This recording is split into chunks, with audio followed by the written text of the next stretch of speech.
Exciting to have Steve Stasiukonis, which I just stop with usually because That's fine. once you get past that.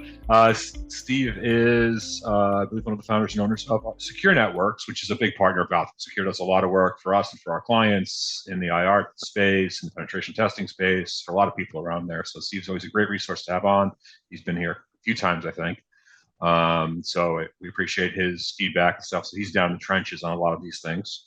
And I think what we want to talk about today, which we've heard a lot about, is sort of some of the things people do when they're breached. In other words, we spend a lot of time as an industry trying to stop breaches, and that's obviously a good and effective thing. But I think walking through, since it is so common, and I think it's like the worst kept secret in the world. When I sit at the sort of like, and I have these CIO meetings or these briefings and stuff, and because there's not a requirement for most industries to report, if you gather 10 CIOs in a room, one of them is going to tell you that they're either in the middle of a breach or had a breach in the last 3 months. It's just, so the statistics are there, and you feel like you're fear mongering. But the truth is, like, these are things that are going to happen, and it's good to kind of walk through the process. So, Steve, thanks for coming on. And do you have any sort of opening? I know we were talking before we even turned the mics on, but what's making you sort of drive towards this part of the story? Well, I'm glad we're doing this because my partners and I speak about this all the time. You go through this, we go through this all the time. We get the phone call, somebody gets hit, their hair's on fire. We get called in, and then they ask us to leave because the insurance people bring their own IR teams in, and rightfully so. That's how that policy perhaps works. But we've seen this over and over where the IR guys leave, we get called back in, and we start testing their environment. And we find out that the place is probably just as bad as it was when they got hit. And it's curious, like the assumption I thought was going to be that they get them, locked down and then back up and running. But I think clearly from what at least we're seeing is that they just get operational and then they kind of like walk away. And I was just kind of curious if that's what you're seeing on your side of the fence too. Yeah, I mean, look, the insurance companies are in the business of minimizing their costs in this event, and I think, look, there's a lot of analogies we could look at in this space, but I think you've got to take advocacy and agency for yourself in this, just like you would in a health crisis where your insurance company is telling you what you should and shouldn't do, or in any other crisis where other people are at the table and they're trying to manage costs. And I think, you've first and foremost, I think, when we come into an incident, or you come into an incident, like, we're trying to save the organization and save the jobs. I think there's a lot of money being lost. I think these organizations are hard hit, and I think that's we want to sort of recover business operations as fast as possible. And there's a lot of people at the table, and I want to kind of go through all of them because I think it's interesting to talk about the roles, right? You've got sort of your internal counsel, your external counsel, you've got the insurance company, you've got law enforcement there. They've got their agenda, which isn't necessarily your agenda. There's a lot of people at the table with different agendas. And I think, but for most of us talking to the operators of the business, their agenda is, to your point, how do we get safe, stay safe, and keep the business running with as little, financial impact as possible. We're not trying to minimum, that's sort of our goal, number one. But I think, but again, I think it a lot depends on who's at the helm. Oh yeah. Right. Are you putting the insurance company at the helm, or are you at the helm? Is your lawyer at the helm? Like, is the FBI agent at the helm? Like, who's running the show in the IR? And I guess part of that begs the question: see, who should be running the show? I get it from a business standpoint. I mean, you've been on those calls too. It's the worst business day of your career. I've had CIOs, CFOs, CEOs cry, literally weep, break down, and lose it. They want their business up and running. Their people are they're not working. And you know what? It has to be the worst day. But you got to remember too, I don't know if this ever happened to me, I don't necessarily would want somebody telling me, I guess, but this is the problem, is we're in the industry, so we know what has to go down. I wouldn't want somebody trying to drive, like, what has to happen for me to get operational, only to get hit again. Nobody wants to go through it. And I'd like to make sure that if I walk away from it, once again, nobody's going to ever break into my network, get into my house, take my stuff, lock up my data. Ken, I'm going to bet, we were talking about this earlier. I bet you MGM will never have the same policies and processes that they have in place right now. I'm kind of curious if anybody that works at MGM was forced to take their LinkedIn accounts down if they're working in some sort of, sensitive role. Yeah. But so I just, I don't know if I'd want to have some incident response, breach coach kind of guide me throughout the whole aspect of what happens there. I think you have to take some accountability yourself and say, listen, this is what I want. But I don't know, Yeah, no, it's tough. I think I say a lot of the break point is just even this like level of response, like how long things take to happen. Because you're right, when customers call us or call you, and what they really want, that their hair's on fire, they're having this, but they want an action right now. They want someone to step into this immediately and begin to take action for them. And I think a lot of the other players are like, their first statement is, whoa, just wait a minute. Like, let's get our hands around this. Let's figure it out. Let's do some analysis of the actual losses so we can get the actuaries in here to figure out like what the right move is. And I don't think in that situation people naturally want to wait, and nor actually do I really think they should have to wait for an actuary to step in and figure out what's going on with all that stuff, or for law enforcement to lock everything down so they have the evidence. I mean, well, these are all important things. So I guess that's one of the things I wanted to start with, because again, I think you're more involved with this than I am. Like, in the early stages, right? So these things, like someone doesn't walk into your office all the time and say we've been breached. Someone walks into your office and say, I think we may have been breached. I don't know what the extent of it is. I don't like. There's this early stage where you're still trying as an organization to define: is there a breach? How deep does it go? Where does it stop? What coaching would you give somebody who's in that moment in terms of what's the right way to look and think about it as it starts to, in the early stages of we don't know, we're not sure, what action should they take? Man, that it's interesting you bring that up. We usually have a few laughs over coffee every morning about the company that calls us up on a Wednesday afternoon or Thursday. And the guy, these are actual things that happen. They'll say, geez, I have all these addresses inside of my network from China. I don't know what's going on here. I was like, well, you got a threat actor moving around. I think, your product that may have been using SentinelOne or some other solution. He goes, they're not really doing anything. I was like, no, you really have to take action now. And they don't. Ken, I'll tell you, I see it. Then they'll call back on Friday. Yeah, nothing's really happened. And then Saturday morning or Sunday evening or some other, unopportune time when we want to enjoy ourselves is when they get hit. And it's because they wait. And, right now, I think the message should be that if you suspect something's wrong, you act and you don't wait. And unfortunately, there's people I think that are in denial. And I think their IT teams, perhaps they're not sophisticated enough or they're overworked. I don't get it, but that's been a common occurrence. And then when things go bad, everybody wants you to stop and drop and make the move to do whatever they can do to get things right. Yeah. And in the last 3 months, it's been like that. Yeah. Well, there's an illusion of safety, I think, in this whole thing. And I think that's part of it is the internal teams, and there's an internal team, there's internal structure. But, I think it is a time to get help from outside for most people. I think with the exception of, I often say this, I'm going to say it again, just call it, there's probably, 500 companies in this country that have the size, scope, and willpower to run their own SOC. And there's probably 50 with the size, scope, and willpower to run their own red team. And I think, when you're having these conversations with sort of other companies, whether it's, mid-tier, not banks, not this, not that, and they've got good people in their org. These people are trained professionals, but they're not set up to do this work. And also, frankly, a lot of organizations, again, you get down out of the large organizations, they're not tooled to do the work. Like, they don't have the right discovery, security products, all right. Because the conversation of, when you're talking to, again, sort of what's called a mid-sized organization, you're saying, I want you to buy this tool that's going to be super critical during an actual incident for us to discover what the incident is, where the incident is, what the depth of it is. For them to budget for that, like can I just buy something to stay safe? And I mean, you can, but like, we're also going to need something like this the day of to go find stuff. So, I mean, I'm going to say that, but I'm going to say maybe you agree. Like, when you get into organizations to do discovery and figure things out, for the most part, they're undertooled, right? Is that a fair statement? Mm-hmm. Yeah. Right.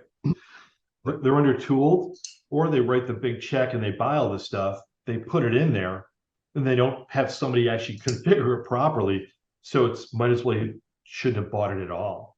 And I see it. There's a lot of good tools that are out there, but they're bypassed so easily now as a result of just somebody they slacked on actually doing the actual configuration work and getting that thing tuned right, or having somebody watch it.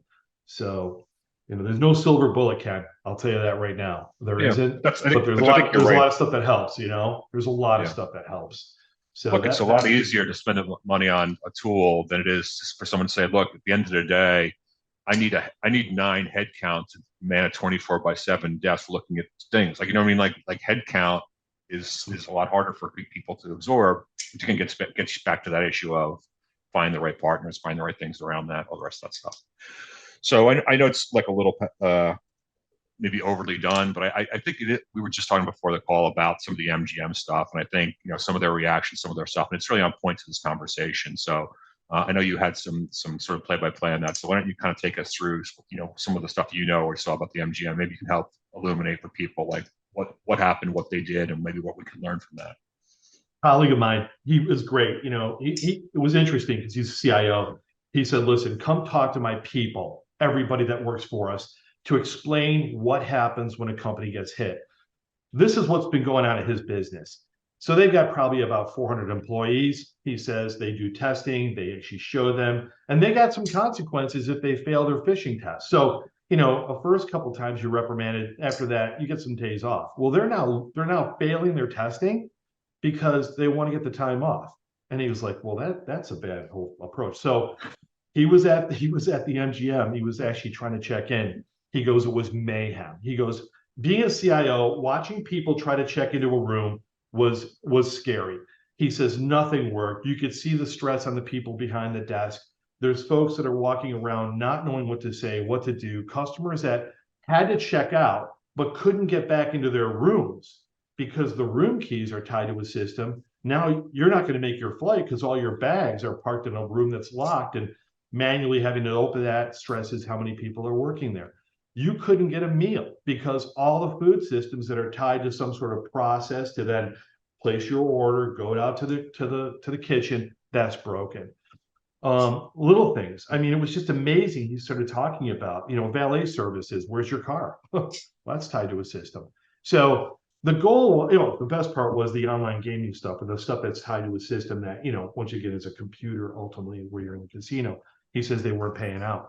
You see what was happening, and there's a person walking around with like a box of money and then tallying up what they're paying out to the individual, which I was really kind of surprised, Ken, because I thought that was air gapped, and perhaps they shut it down intentionally.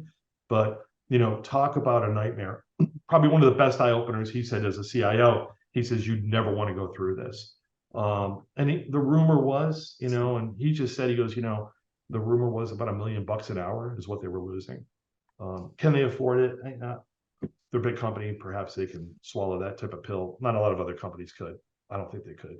They couldn't weather that storm. Yeah, I don't think a lot of people understand their interdependencies, and that's when we're coming in and doing these resiliency tests and talking about, what are the critical applications? What are the, like, to your point, like you got to check people in, you got to pay off machines, you got to, like, what are your critical business processes and what are the dependent things? So I think when it's any attack or any problem, even hits, like when there's a problem, I don't think people are sure what they need, have, don't have, whatever. Like the Colonial thing when they kind of lost AD, but they turned off the gas pipes because they weren't sure how much they needed AD to run, the gas systems. I think people just aren't sure how the systems are independent and how they recover their most important critical business apps. I mean, in these conversations, like there's no sort of application lifecycle management that kind of maps out how they do these things. And I think that was one of the sort of whatever, it's just a rumor, whatever, that part of the MGM thing was they were shutting everything off because they didn't know. Like they were just, they were just concerned about it. So that was part of their solution during the incident, was to shut things down. I'm trying to bring up a site from Alpha V, the guys that actually hit him, because they're very vocal about what happened and what went down. It was just very interesting.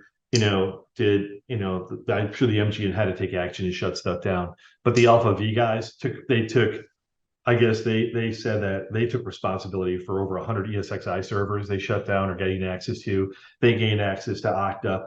I mean, they did a lot of damage. I mean, these guys were in there and they had learned a lot about that infrastructure as well and moving across their domain and doing things. So, yeah, it's a miserable thing to go through. I never want to experience it, but I'll tell you right now, that seems to be as a result of what I've seen over the last 3 months, specifically, and you've seen it too, with Move It, I think that's rocked our world in the world of folks that are out there.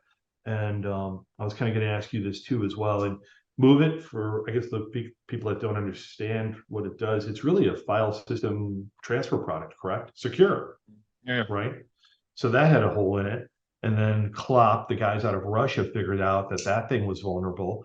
And then it spread like wildfire. And I don't know if you've heard of those guys, but the Klopp guys, they're like the number one team that's out there. They're ransom companies, and the Klopp guys had clobbered a bunch of folks out there. And the collateral damage from those guys I think, is going to be, the bigger, PwC got hit, E&Y got hit, Deloitte got hit, Accenture, apparently there's some banter going back and forth that those guys got nailed, but I don't know, it's been kind of quiet. There's one site called Ransom RDC or RDV.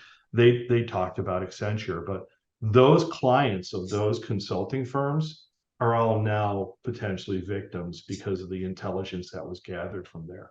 I mean, that's a scary thought. So I know we're increasing the legislation about forcing reporting, right, for public that people who didn't have to report. Do you think that's going to help the industry, that everybody has to basically report their breaches, or that there's more reporting? Do you think the reporting thing helps us, that basically people are going to have to go public with their breaches? I see it all the time. The state of New York, the Attorney General publishes a document. We could foil the document and get it. And I look at it, and I've actually shared it with some of my colleagues and friends, and I've said, listen, look at this. And they're like, they're immune to it. There's just so much of this going on. It's like, yeah, they got hit. It's just interesting how people look at that and say, okay, so you report it. And yeah, it's going to stink for insurance, but I just don't think, will it make a difference? I'm not sure. I don't know. I'm kind of curious what your thoughts are on it. I just think people are still like, again, there's two types of people who have been sick and people who haven't been sick, right? And people who are trying to convince people like this, no, these are the actual statistics. This is what's going on.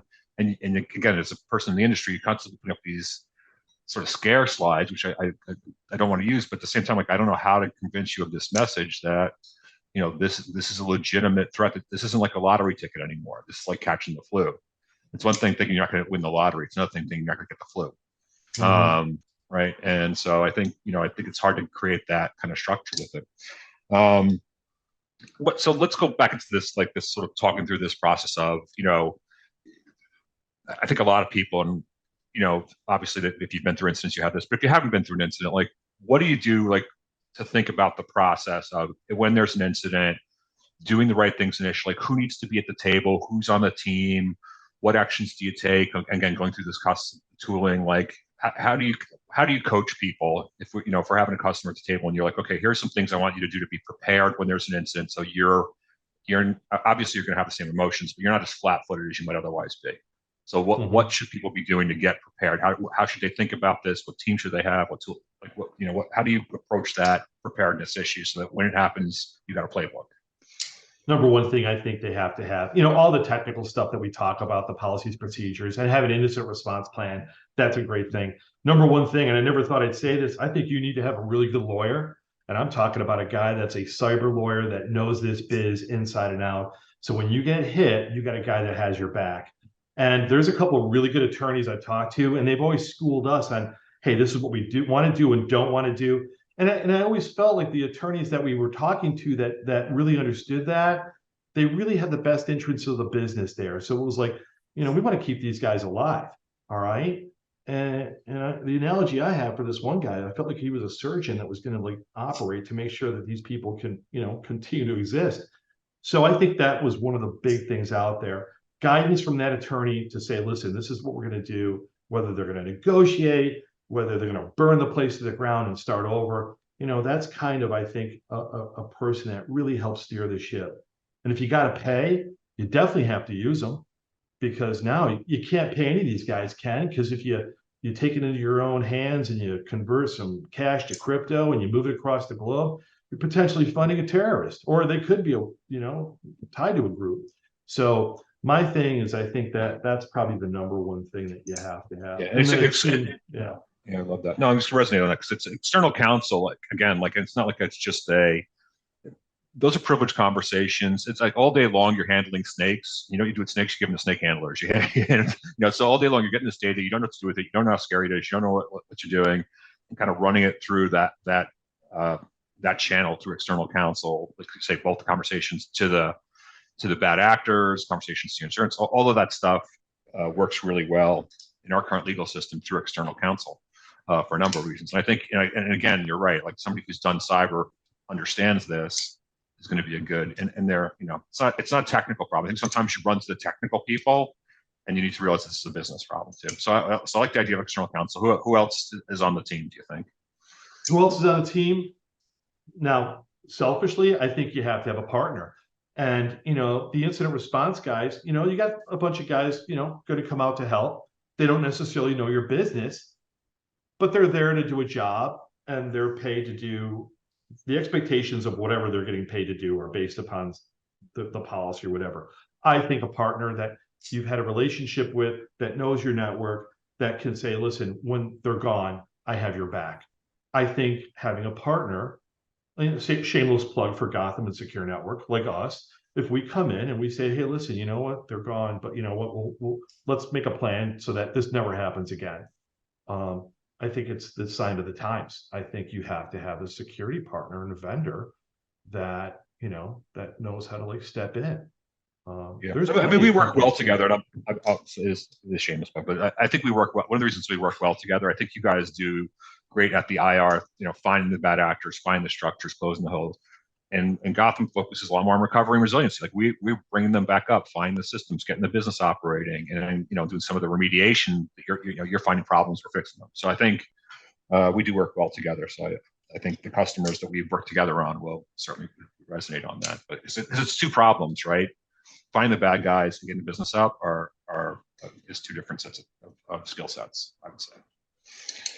All right, so good. What else? I mean, we were kind of dissing the insurance companies before, but yeah. I mean, what's the role about dealing with the insurance company? Or unless you want to add more to that. Well, I think the third group that I always saw, and I've seen these guys do reputation management groups that know how to deal with this. These guys can spin anything. And there was a certain customer you and I had, and they have a very interesting product, and they got hit, and they never missed a beat. And if you listen to those guys on some of they advertise on Howard Stern and so on, when they got hit, I thought, wow, this is going to be a blow that's going to, no.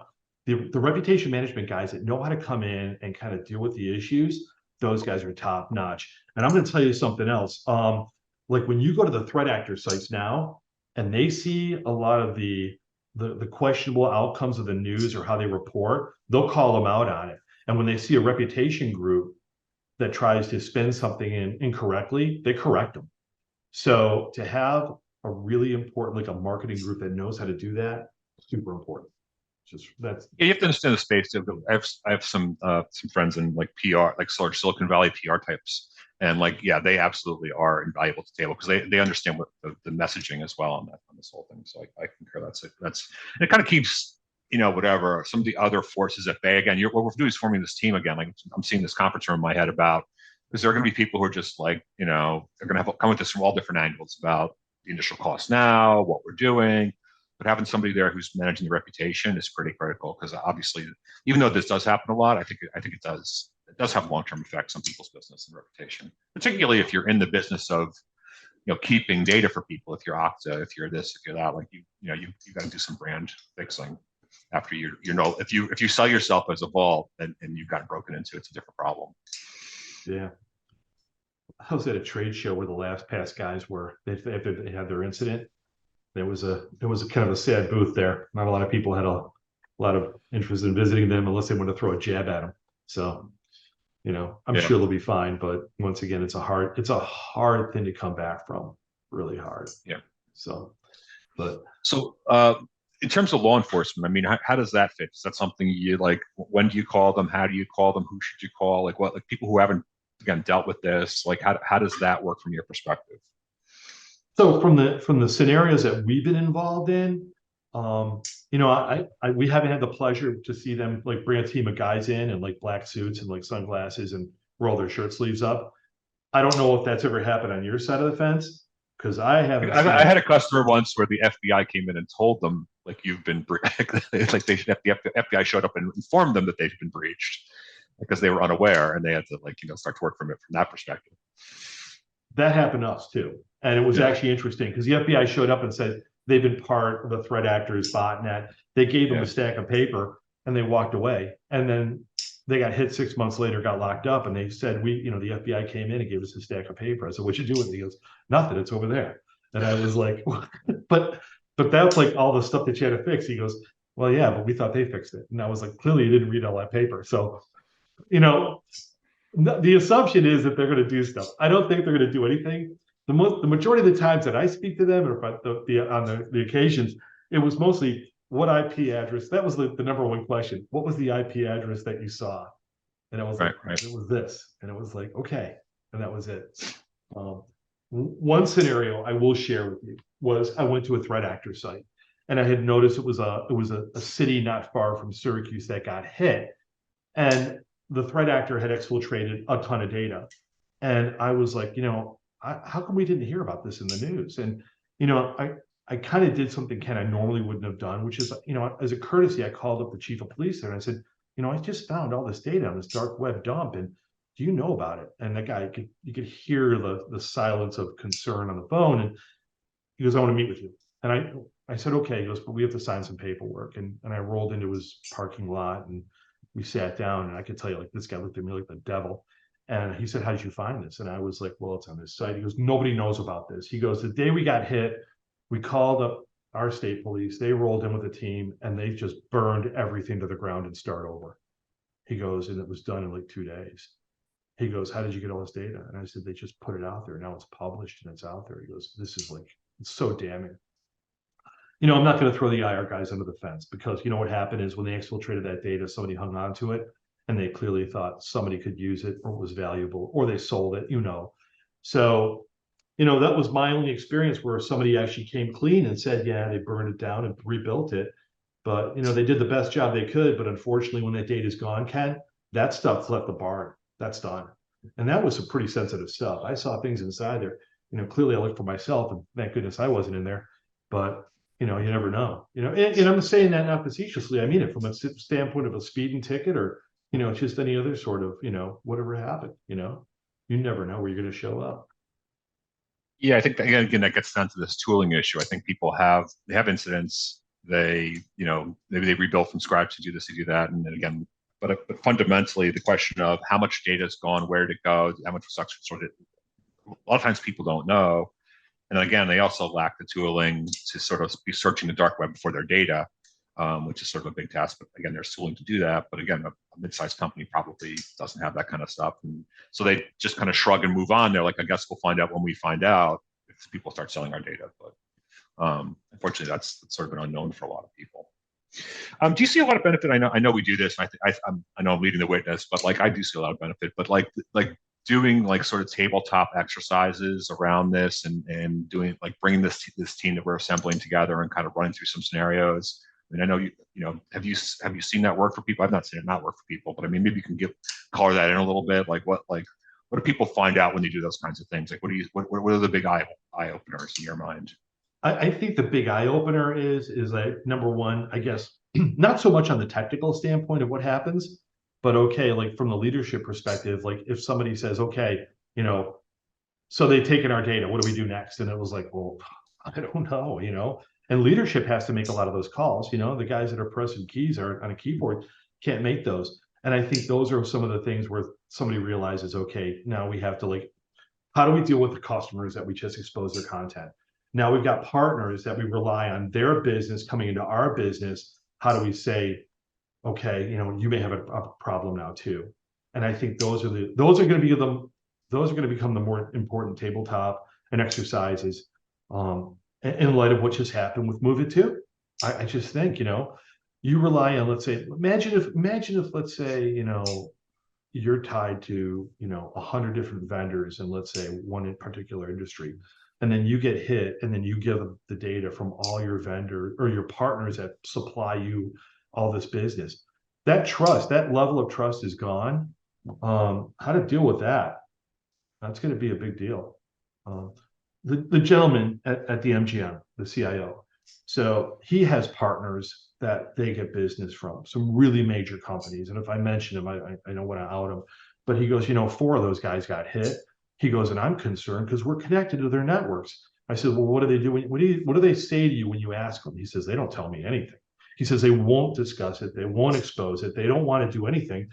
And frankly, it's been sequestered by an attorney, so they're not allowed to. He goes, but I don't know what risks I have to deal with in terms of what just happened. One of them is a really big name. And if if we mention it, worldwide company, I mean, now you've got to concern yourself that this really, hard hit and threat actor can move from their side of that that partner's network into yours.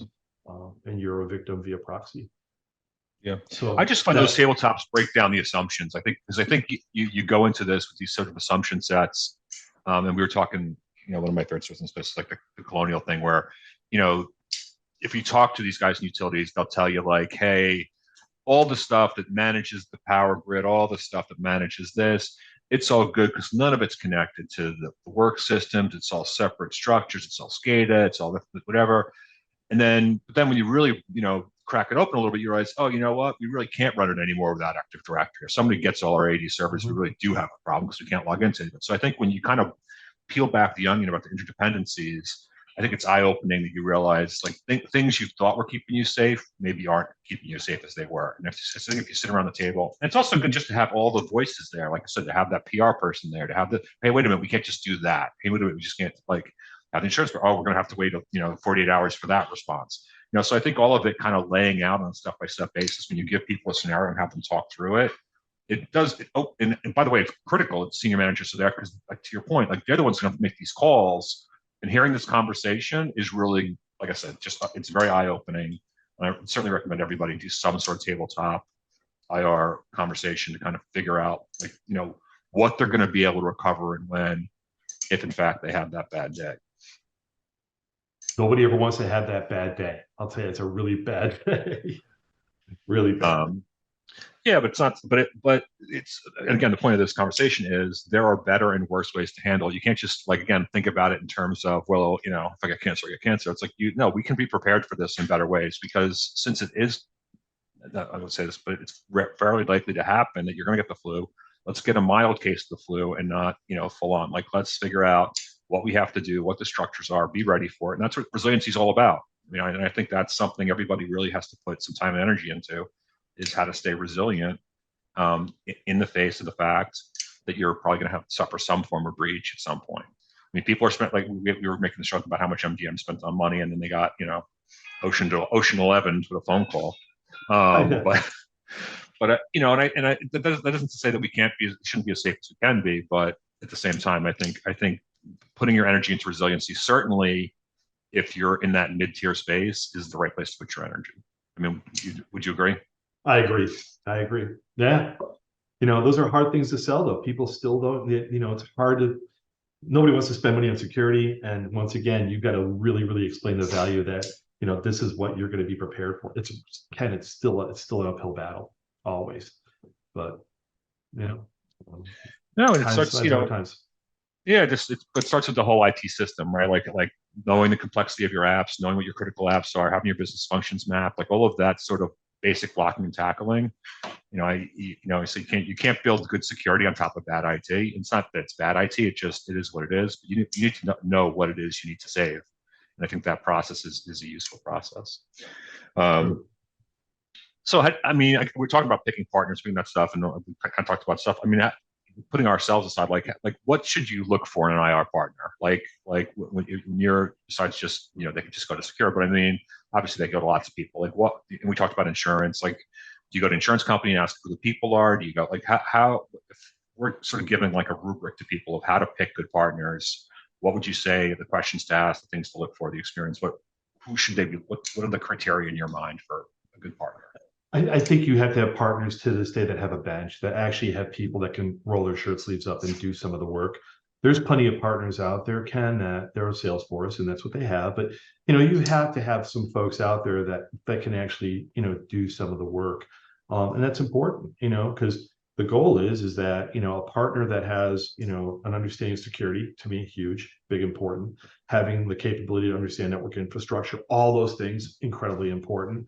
But really having some folks that can implement and do things and do them well, that's to me is a big deal. I see folks that are out there that buy stuff based upon somebody being inexpensive, and I don't think that's necessarily a good choice. I think the value you want is you want to buy smarts, and having smarts and some folks that really understand what to deal with. So unfortunately, I just always encourage, I encourage just pick them, buy the umbrella when it's not raining. Like pick them now. Mhm. Have response, some form of contractual response obligation. It's not the most expensive thing in the world, from my opinion. But like have somebody have it set up, have that whoever you're picking, pick somebody.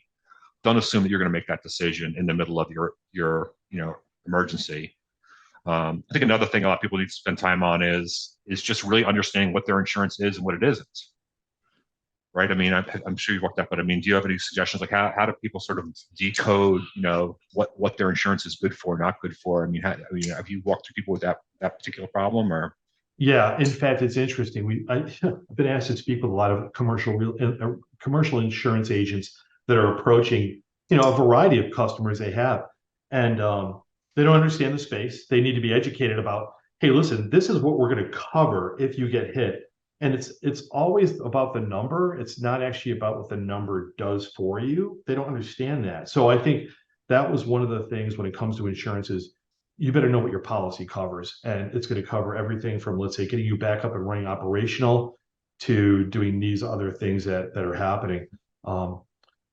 People throw out some inexpensive policy and they think, well, they're covered. That's not the way to look at it as well. The insurance guys it. How hard have they bled for like the last 6 years? They were just paying like through the nose. And I gotta believe they tightened up those policies to figure out what they're going to do and not do.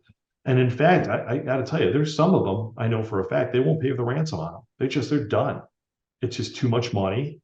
Yeah. It's not good risk, you know. Yeah, but So they're also building up their they're building up their enemies. They're making this choice that that like this process we're creating an industry that's destroying us. That's probably not the right cycle to be in. But again, for the most part, once you're in that situation individually, it's sort of a tragedy of the commons, right? It's the best thing for you is to pay the ransom. The best thing for everybody is everyone stop paying the ransom. But I don't think this, but I think it's important to even understand the scope of what you're like. Again, like so where they've been crushed, right? Is the material effects of the breach in sense of like, well, I have to do customer notifications, I have to do this, I have to do that, and there are all these costs that come up from the breach. But I think this concept that somehow the insurance company makes you right, like fixes your data center, gets you structured, like they don't do any of that stuff. Like it's just not part of your policy. So you think that they're not in the business of putting you back in business. They're just in the business of paying for some of the material costs of the breach. And even that's like they're going to go down. I mean, and again, they do this every day. So like this professor of mine once taught me, like, when you go, everybody who buys a car tells you they have a great plan for buying a car, but when you're only going to buy 10 cars in your life, that guy's going to sell 10 cars this week. So you're not going to teach him anything new about buying cars. Well, same thing happens. These insurance guys are doing this every day of the week, and they know exactly how to minimize the costs of your breach in ways you can't imagine. You're not going to win your negotiation with your insurance company, because of some shenanigans. So, but yeah. Interesting thing happened to us though. We saw it, and Kenny, we saw it firsthand. Nursing home got hit. They called us in. We did the incident response work, figured out how the threat actor buttoned everything up. And then about 6 months later, this insurance company's adjuster calls us up. He says, explain everything that went down. We did. And he goes, well, they're buying all new infrastructure. They're going to rip out their network and put a new one in. They want us to pay for it. And I was like, well, that just doesn't sound right. Literally, the insurance guys were going in there with they're hiring, or these guys had hired, ex-directors of IT and CIOs, and now they're looking at that claim and they're saying, wait a minute, you're gonna buy all this new metal and put this in there and then move all these services to the cloud, and we're not paying for that. So I think the insurance guys have figured out too that once again, we're going to start looking at these claims very, very closely, and once again, do the right thing. Well, once again, the right thing for the insurance company. So Yeah. That's kind of how that works. But surprised to see that. Very So surprised. who, give me an example, like walk me through somebody who did this well. Like you showed up and they were together. Like what does it look like when it works right? Give me a vision of that. When it works right, you go in there, you start finding all the patient zero. Where did things happen? Where was the source of the incident, the breach? You're not supposed to say breach, but where that happened. And then was there lateral movement? Where did they go? You start pulling it back. All this evidence can, you start saying, okay, now we can lock these doors, make sure that this never happens. And then having a partner coming in, remediating it, fixing all the stuff that led to the foolishness that went down. And it starts off having an expert that comes in, a part of those Active Directory, clean up that mess. The guy got privilege across this. Then you start seeing that there was no segmentation. You got to get a router switch guy in there to start really getting stuff, hardening those controls. And then making sure that there was nothing left in that environment in terms of any sort of bug or malware, so that this thing doesn't resurrect itself. And then monitor it. Have that partner come in and start watching the events that are happening and really making sure and testing the environment again, so that nothing is then exposed or vulnerable, so that we don't have a repeat of what happens. Threat actors like Lorenz, these guys, they come back they go into your environment, they ransom, they exfiltrate your data, and then they'll leave a back door. They'll publish all the details behind your credentials and Active Directory. They'll sell it. So they want back in. And I think from a perfect perspective is when it comes in and everybody walks away where they're back up and running, the place is locked down, but it's also now put into a mode of where if anybody ever does get in and that threat actor can't move around, he's got to work so loud and so hard that the managed service provider that's monitoring picks up on it, puts a bullet in them. That's the goal. Most people don't do it. They get back up and running, and then it's just rinse and repeat. And then 6 months, a year later, 2 years perhaps, the time will happen again. But that's kind of where I think it should be. But it doesn't always happen. Yeah. It's hard not to oversteer on the actual. So I think we're as an industry, I think one of the things we sort of tend towards just for people is when we get shot in the shoulder, we buy a big piece of armor for our shoulder and we walk around thinking we're not going to get shot again. It's like I like when we're thinking about, I call them sort of the big dumb happy solutions of like a better resiliency. So like we've got backups that cannot be fouled up, non-repeatable backups, all that stuff. We've got structures for cloud recovery. We've got like things that stop these things in broad scale, rather than like we were talking to the MGM thing, like putting out a memo that no one's allowed on LinkedIn anymore because that's the way they found somebody and did something is not real. That doesn't solve the broader scale problems like that. That was a symptom of this particular disease. So I think looking at the individual hack and trying to map the kill chain and do one, take everyone off LinkedIn because that was part of the story is not really the way to solve it. The way to solve it is to look at fundamentals, to look at your overall resiliency, understand these problems, and figure out how you're going to just fix the way you back up and recover systems. And certainly, when we come into organizations, we do see big holes. Like we should fix the holes. I mean, I'm not saying we shouldn't, have the critical report, like you were saying, like we've got a SOC, but it only looks at firewall rules. Probably not that useful. Firewall rule breaks. What are we looking at? What's useful? How do we kind of modernize this? But at the same time, like I like those big, fat, happy, dumb things that like we're not fixing one little problem. We're fixing a broad scale capability for system resiliency like that. Like that's sort of my hope for people coming out of this, that you're gonna spend some money coming out of it. Spend it right. Don't just buy one little piece of armor for your shoulder because you got shot there. Figure out what how you fix your overall process. Does that resonate with you? Yeah, that's a good plan. That's what most companies should do. But unfortunately, hard thing to see people do. It's just they don't tend to they don't follow that. If you know what I'm saying. It's Yeah, but very it's also like reactionary. it's hard to get down to the fundamentals of picking like what exactly are what are your key apps? How do we protect them? What's your business process? It's a lot easier to just like buy something and bolt it on. I'm just going to buy a new security product. I'll just buy whatever X. I'll buy a new piece of endpoint software because this endpoint's better than that endpoint. I certainly should have the right endpoint, but like that's not that's just they kind of I see a lot of CISOs basically they just go back to all the things they were turned down for last year and just throw those back in the budget. at the end of the breach, like, oh, I got some extra money. I'll just go back to my Christmas list and I'll just get the things that I got said no to last year. I'll get the Red Ryder BB gun and now we're good. Yeah. Yeah. I don't. Cool. All right, so we're coming up on 45 minutes. That's usually we've got a lot of questions. What didn't we talk about? I mean, I know this is something you're running. You're talking about customers. Like, what do we not mention, or what do you want to put on the end of this here? You know what? The one thing that it's just that I think we got to be really cautious to is, for me, is who we tether our networks to and who we do business with, and what we share and how we share it. And I think partner management is going to be a big deal. How many times have you been sent a form that says, hey, if we're to do business with Gotham, you better do these things or whatever, and give us all the list of controls. And those questions are like, they could be 400, questions long or whatever. I think we're going to see a lot of that. So I think my thing is, I'm kind of curious where things are going to go in terms of, we're going to see a lot more people being asked to do due diligence on themselves before they're allowed to do business with somebody else. And right now, I'm not saying that, I'd be curious, the vendors and partners that do business with MGM, I wonder if they're saying the same thing right now. Yeah, I agree. Third party risk is a huge element for us, and we certainly get a lot of questionnaires. And it's a little let's say depressing, but it comes across like an audit checkbox process, not a true "are you secure" process, right? It's more like we're signing documents, we're filling out spreadsheets. I think that needs to mature, right? There needs to be some real concept of where's the security, where's the thing. But again, this even gets down to this concept of even knowing what the interoperability and reliancy is. Like, I think we have this conversation with a lot of customers. Like, to your point, like, you go on site during incidents and fix problems, get these questionnaires, and they're like, what are you doing with our private data? And they're like, I don't have your private data. I just go on your site and I do these problems. No, I'm not. Since they don't have the granularity, they're not differentiating from me from somebody who houses their data, or from you for somebody who houses their data, right? So they're just throwing this broad net over third-party risk, and not sort of mapping out like who represents what kind of risk and how does all that work.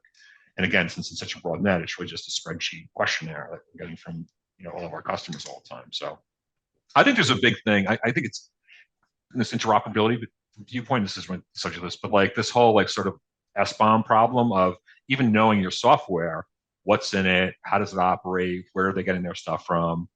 I think again, this gets down to that, keeping track of like what the underpinnings are of stuff, because that's where the attacks are going to come from.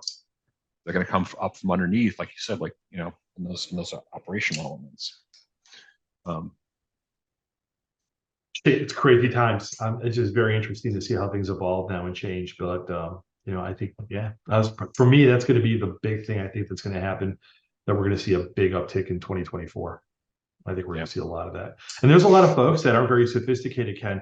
I think we're going to see businesses from all walks of life. I mean, from somebody that may deliver water to a business, right, to somebody that is managing, the intricacies of some technologies that are sitting around.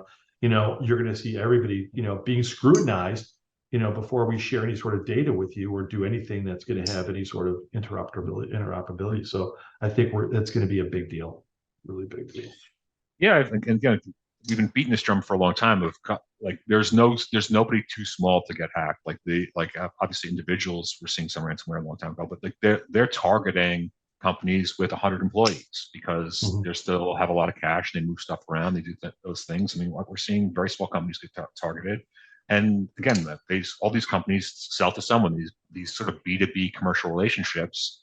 They've got the bank transfer information. They've got these structures. There are some very small companies who move a lot of money back and forth in this world that are very significant targets. And I feel for them in the sense of, how do you secure a company that's a 100-person company that's got 2 IT people and really no cyber people? And again, its partners are important, but it's just a lot of work, right? So it's about finding the right partnerships. True. No, definitely agree with that. Okay.